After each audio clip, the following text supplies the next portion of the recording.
Assalamualaikum warahmatullahi wabarakatuh dan terima kasih kepada pihak Universiti Kebangsaan Malaysia kerana telah menganjurkan program panggilan kertas kerja bagi tahun ini. Kami, kumpulan 4 dari Universiti Sains Malaysia dengan tajuk kajian kami iaitu Program Pinjaman Dana Nelayan oleh Lembaga Kemajuan Ikan Malaysia LKIM di kawasan Kuala Besut, Terengganu. Ahli-ahli kumpulan ialah Farisha binti Ishak, Muhammad Ikmal Hafiz bin Muhammad Ismail, saya Muhammad Rafiza Rafiq bin Mak Zamri dan Nurul Ain binti Syamsuria. Menurut United Nations Development Programme UNDP, pembangunan membawa maksud untuk menuju ke arah kehidupan yang sihat, mendapatkan sumber-sumber yang membantu untuk meningkatkan taraf hidup dan mempunyai peluang untuk turut serta bersama masyarakat yang lain. Program pinjaman dana nelayan yang dijalankan oleh LKIM ini telah berhasil meningkatkan taraf kehidupan dan sosioekonomi para nelayan. Program ini bertindak sebagai medium pinjaman khusus untuk nelayan bagi menambahkan sumber kewangan dan hasil tangkapan. Beralih kepada latar belakang kajian. Lembaga Kemajuan Ikan Malaysia LKIM merupakan sebuah badan berkanun yang terletak dalam portfolio Kementerian Pertanian dan Industri Asas Tani yang diperbadankan mengikut Akta Lembaga Kemajuan Ikan Malaysia 1971 Akta 49. Objektif penubuhan LKIM tidak lain tidak bukan adalah untuk memperbaiki kedudukan sosioekonomi nelayan yang berada pada paras kurang memuaskan. Oleh itu, pihak LKIM memberi tumpuan untuk meningkatkan taraf pendapatan dan memajukan secara giat perusahaan sektor perikanan negara. Pinjaman dana nelayan bertujuan untuk menyediakan pinjaman mudah dan mengurangkan kebergantungan orang tengah dalam kehidupan masyarakat nelayan. Berikutan itu, wujudnya beberapa skim pinjaman iaitu skim pinjaman pembangunan institusi nelayan, skim pinjaman nelayan komersial, skim pinjaman nelayan enjin dalam, skim pinjaman nelayan pantai. Dalam kajian ini, pengkaji ingin mencapai matlamat berdasarkan dua objektif kajian. Pertama, mengenal pasti faktor kejayaan program pinjaman dana oleh LKIM. Kedua, mengenal pasti impak program ini terhadap masyarakat, khususnya masyarakat di kawasan Kuala Besut, Terengganu. Metodologi kajian. Bagi mendapatkan data untuk dianalisis, kajian ini telah menggunakan pendekatan campuran iaitu kualitatif dan kuantitatif. Bagi pendekatan kualitatif, kajian ini menggunakan dokumen rasmi iaitu Laporan Tahunan LKIM 2018. Laporan ini dianalisis dengan menggunakan data peruntukan dana pinjaman pembangunan berserta dengan aktiviti yang dilaksanakan oleh pihak kerajaan. Manakala, pendekatan kuantitatif, kajian ini melakukan soal selidik kepada responden yang tinggal di kawasan kajian iaitu Kuala Besut, Terengganu. Kajian dilakukan di atas talian melalui Google Docs. Kajian ini dijalankan kepada seramai 30 orang responden. Soal selidik ini mengandungi 3 bahagian iaitu bahagian A merupakan demografi responden, bahagian B iaitu faktor kejayaan dan bahagian C pula impak daripada program LKIM setelah dilaksanakan. Seterusnya adalah lokasi kajian. Lokasi kajian ini dilaksanakan di Kuala Besut, Terengganu. Kuala Besut merupakan daerah yang terletak di bahagian utara negeri Terengganu. Besut pula bersepadan dengan negeri Kelantan di utara, daerah Hulu Terengganu di selatan, daerah Setiung dan Laut Cina Selatan di timur. Ibu daerah Besut adalah Jertih, manakala pusat pentadbiran adalah di Kampung Raja. Menurut Jabatan Perangkaan Malaysia 2020, keluasan tanah daerah Besut sebanyak 1,233.67 km persegi. Penduduk terdiri daripada seramai 166,300 orang Bumiputera, 200 orang India, 2,000 orang Cina dan lain-lain seramai 500 orang. Seterusnya adalah hasil kajian. hasil kajian iaitu faktor kerjayaan. Terdapat 6 faktor kerjayaan yang menyumbang dalam program LKIM.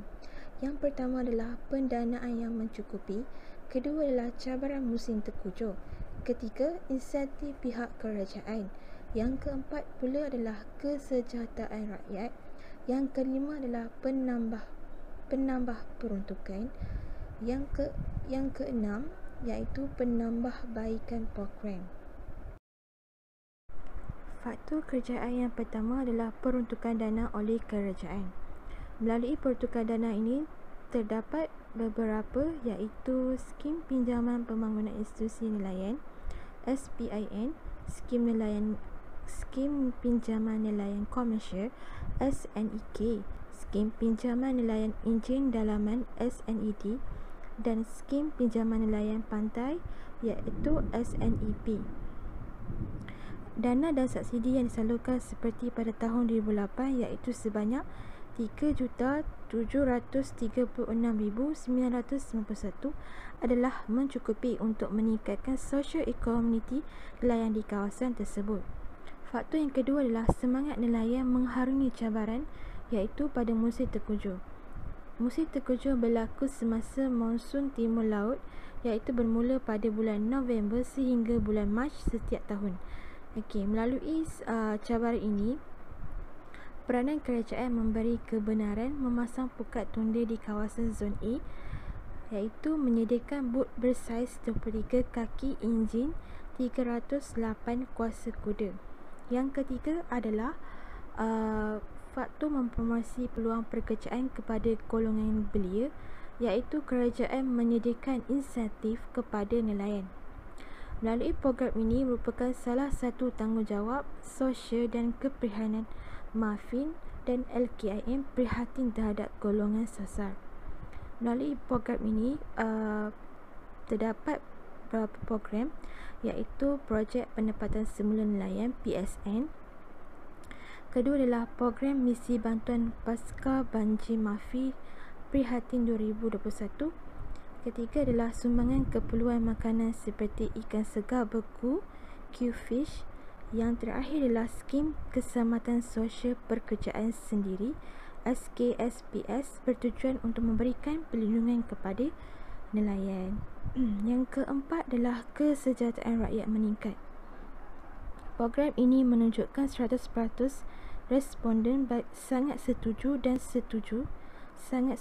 setuju akan program penyaluran bantuan dana menjadi faktor kesejahteraan rakyat. Warga nelayan tempatan di Kuala Besut percaya bahawa bukan sahaja sektor perikanan sahaja yang mampu mencapai kemajuan dengan bantuan yang diberikan kerajaan. Yang kelima adalah penambahbaikan program dari semasa ke semasa. Rata-rata masyarakat dan juga warga nelayan tempatan memberi cadangan untuk menambah program.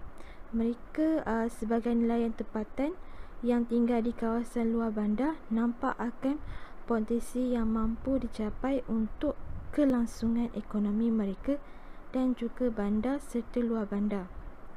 Faktor yang terakhir adalah penambah peruntukan dana oleh kerajaan. Nelayan tempatan yang mempunyai visi dan misi yang jelas untuk memperbaiki dan menaik taraf kelengkapan bot nelayan agar lebih kondusif dan sempurna untuk pergi ke laut. Sebanyak RM359,299.96 pinjaman telah diluluskan hanya untuk nelayan tempatan di Terengganu pada tahun 2018 mengikut laporan tahunan LKIM. Berikutnya adalah impak yang diperolehi menerusi program yang dilaksanakan oleh kerajaan. Yang pertama adalah nelayan menerima manfaat. Seterusnya program LKIM mencapai matlamat. Seterusnya peluang pekerjaan meningkat dan akhir sekali ada peningkatan sektor ekonomi. Secara kesimpulannya, program pinjaman dana nelayan oleh LKIM mencapai matlamatnya melalui beberapa faktor kejayaan dalam melaksanakan usaha ini.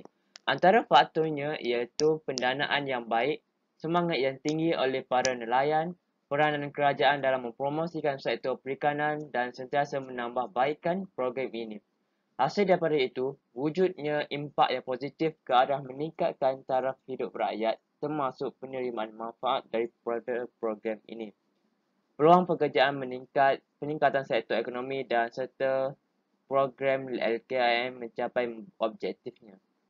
Oleh itu, peranan kerajaan dalam memperbanyakkan program dan insentif kepada rakyat dalam sektor perikanan, penggunaan teknologi yang moden dan canggih selaras dengan revolusi industri 4.0 penting diimplementasikan dalam bidang ini supaya ia dapat menjimatkan kos dan masa serta meningkatkan daya penghasilan tangkapan ikan yang maksimum.